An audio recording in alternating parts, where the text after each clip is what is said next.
എല്ലാവർക്കും നമസ്തേ. അങ്ങനെ ഇന്നലെ CPM-ന്റെ സംസ്ഥാന സമ്മേളനം സമാപിച്ചു. അതിനോടനുബന്ധിച്ച് ദേശാഭിമാനി പത്രം ഒരു സപ്ലിമെൻ്റ് ഇറക്കിയിരുന്നു. അതിനകത്തിൽ പ്രകാശ് കാരാട്ടിൻ്റെ ഒരു ലേഖനം ഉണ്ടായിരുന്നു. അതിപ്രകാരമായിരുന്നു അതിനകത്തിലെ പ്രസക്തമായിട്ടുള്ള ഒരു ഭാഗങ്ങൾ, വർഗീയതയെക്കുറിച്ചുള്ള ഒരു ഭാഗം അദ്ദേഹം എഴുതിയത് ഞാൻ വായിക്കുകയാണ്. ഹിന്ദുത്വ വർഗീയതയ്ക്കെതിരെ ജനാധിപത്യ മതനിരപേക്ഷ ശക്തികളെ വിശാലമായി അണിനിരത്താനുള്ള പ്രവർത്തനത്തിന് സഹായിക്കുന്ന രാഷ്ട്രീയ അടവുനയം CPIM പാർട്ടി കോൺഗ്രസിൽ രൂപീകരിക്കും.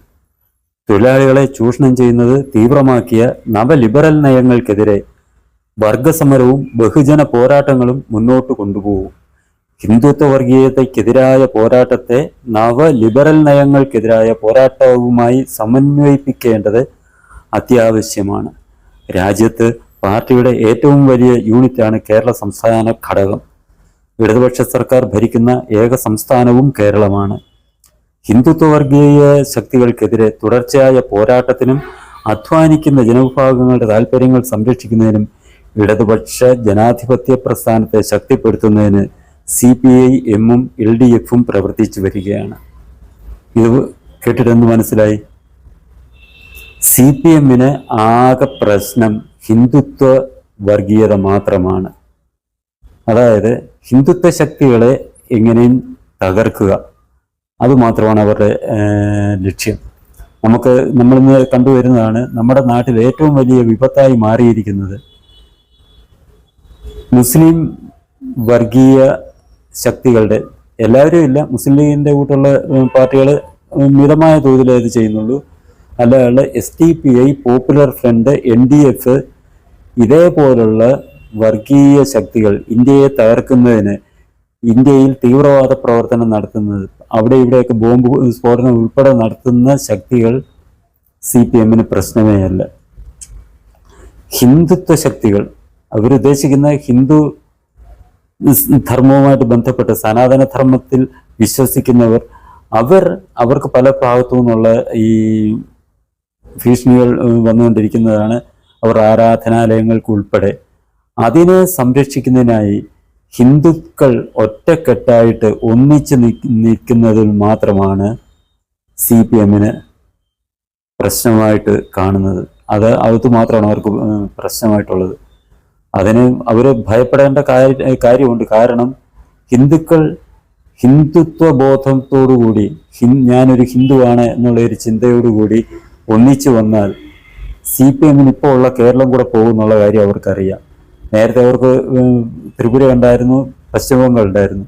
അവിടെ ഇവർ ഹിന്ദുക്കൾക്കെതിരായിട്ട് പ്രവർത്തിക്കുകയും മുസ്ലിം വർഗീയത, മുസ്ലിം മതമൗലികവാദത്തെ, മുസ്ലിം തീവ്രവാദത്തെയും അവർ പ്രോത്സാഹിപ്പിക്കുകയും ചെയ്തതോടുകൂടി അവിടെ രണ്ടുകൂടും ഒന്നുമില്ലാതായിത്തീർന്നു. ഇപ്പോൾ ആകെയുള്ള പിടിവള്ളി എന്ന് പറയുന്നത് കേരളമാണ്. കേരളത്തിലും ഹിന്ദുക്കൾ ഒന്നിച്ചാൽ, ബംഗാളിലെയും പശ്ചിമ ബംഗാളിലെയും ത്രിപുരയിലെയും പോലെ ഹിന്ദുക്കൾ ഒന്നിച്ചാൽ ഇവർക്ക് നിലനിൽപ്പ് ഇവിടെ ഉണ്ടാകത്തില്ലെന്നറിയാം. അത് കാരണമാണ് ഹിന്ദുത്വ ശക്തികൾ, അതായത് ഹിന്ദുക്കൾ, സനാതനധർമ്മ വിശ്വാസികൾ ഐക്യപ്പെടുന്നതിന് എതിരെ പ്രവർത്തിക്കുക എന്നുള്ള ലക്ഷ്യത്തോടു കൂടി ഇവർ പ്രവർത്തനം മുന്നോട്ട് കൊണ്ടുപോകുന്നത്. ഇത് തന്നെ എന്തുതരം രാഷ്ട്രീയമാണ്?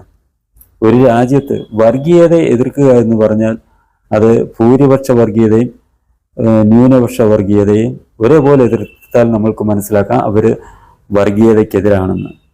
ഇവിടെ ഒരു വിഭാഗം നടത്തുന്ന തീവ്രവാദ പ്രവർത്തനം നടത്തുന്നതിനെ പ്രോത്സാഹിപ്പിക്കുകയും അവരോട് സഖ്യം ചേർന്ന് രാഷ്ട്രീയ നേട്ടം ഉണ്ടാക്കാൻ, തെരഞ്ഞെടുപ്പിൽ രാഷ്ട്രീയ നേട്ടം ഉണ്ടാക്കാൻ ശ്രമിക്കുകയും ചെയ്തിട്ട് ഇപ്പുറത്ത് ഭൂരിപക്ഷ ജനത അവരുടെ നിലനിൽപ്പിനായി ഒരുമിച്ച് ഐക്യപ്പെട്ടു വരുന്നതിനെതിരെ പറയുകയും പ്രവർത്തിക്കുകയും ചെയ്യുന്നത് എന്തുതരം രാഷ്ട്രീയമാണ്? നമുക്കറിയാം, CPM-ന്റെ ചരിത്രം തന്നെ അറിയാം. ഇന്ത്യക്കെതിരായിട്ടുള്ള പ്രവർത്തനമാണ് അവരുടെ കയ്യിലുള്ളതെന്ന്. അവരെന്നും ഭാരതമെന്ന ഒരു രാജ്യത്തെ അവർക്ക് അംഗീകരിക്കാൻ കഴിയില്ല. അവർക്ക് അംഗീകരിക്കാൻ കഴിയുന്നത് ചൈന, പണ്ടത്തെ സോവിയറ്റ് യൂണിയൻ, ഇപ്പോഴത്തെ ഉത്തര കൊറിയ, ഇതേപോലുള്ള കമ്മ്യൂണിസ്റ്റ് രാജ്യങ്ങളെ മാത്രമാണ് അവർക്ക് അംഗീകരിക്കാൻ കഴിയുക. ഭാരതത്തെ തന്നെ ചൈനയുടെ ഒരു സംസ്ഥാനമാക്കി മാറ്റിയാൽ അത്രമാത്രം സന്തോഷിക്കുന്ന ഒരു വിഭാഗമാണ് ഇവിടുത്തെ CPM എന്ന് പറയുന്ന ആ രാഷ്ട്രീയ പ്രസ്ഥാനം. അവർ ഇങ്ങനെയല്ലാതെ എങ്ങനെയാണ് അവർ പ്രവർത്തിക്കുകയും ചിന്തിക്കുകയും ചെയ്യുക?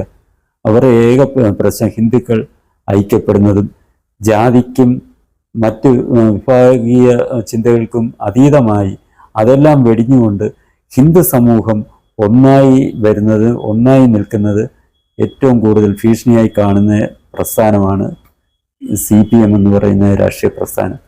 അതിനായിട്ട് അവർ ഹിന്ദുക്കളിൽ ഭിന്നത ഉണ്ടാക്കാൻ, ഒരിക്കലും ഹിന്ദുക്കൾ യോജിക്കരുത് എന്നുള്ള ഒരു ഉദ്ദേശത്തോടു കൂടി തന്നെയാണ് അവർ പ്രവർത്തിച്ചുകൊണ്ടിരിക്കുന്നതും അവരിനിയും അങ്ങനെ തന്നെ പ്രവർത്തിക്കത്തുള്ളൂ എന്നുള്ള കാര്യവും ജനങ്ങൾക്കറിയാം.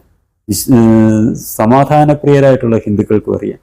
അവർ എന്നും ഈ SDPI, പോപ്പുലർ ഫ്രണ്ട്, അല്ലെന്നുണ്ട് മദനിയുടെ PDP ഇതുപോലുള്ള പാർട്ടികളെ അവർ സഖ്യം ഉണ്ടാക്കാനും അതിനെ പ്രോത്സാഹിപ്പിക്കാനും അവർ എപ്പോഴും മുൻപന്തിയിൽ നിൽക്കുന്ന ഒരു കൂട്ടരാണ് ഈ CPM എന്ന് പറയുന്നത്. അതിന് നല്ല ഉദാഹരണമാണ് അടുത്ത സമയത്ത് ഒരു ചാനൽ ചർച്ചയിൽ PC ജോർജിനെ പ്രകോപിപ്പിച്ചപ്പോൾ PC ജോർജ് എന്തൊക്കെയോ വിളിച്ചു പറഞ്ഞു. അത് മുസ്ലിം സമൂഹത്തിനെതിരെ ആണെന്ന് പറഞ്ഞ് അതിനെ അപലപിക്കുകയും അദ്ദേഹം PC ജോർജ് പറഞ്ഞത് ദേശദ്രോഹികളായി ദേശത്തിനെതിരായിട്ട് പ്രവർത്തിക്കുന്ന മുസ്ലിം വിഭാഗത്തിനെ കുറിച്ചാണ് അദ്ദേഹം പറഞ്ഞത്. അദ്ദേഹത്തിനെ പ്രകോപിപ്പിച്ചതുകൊണ്ടുമാണ് അദ്ദേഹം പറഞ്ഞത്. അദ്ദേഹത്തിനെതിരെ കേസെടുക്കുകയും അദ്ദേഹത്തിൻ്റെ ആ ചാനലിലെ ചർച്ചയെ അപലപിക്കുകയും ചെയ്ത കക്ഷികളാണ് ഈ CPM ഉൾപ്പെടെയുള്ളവർ.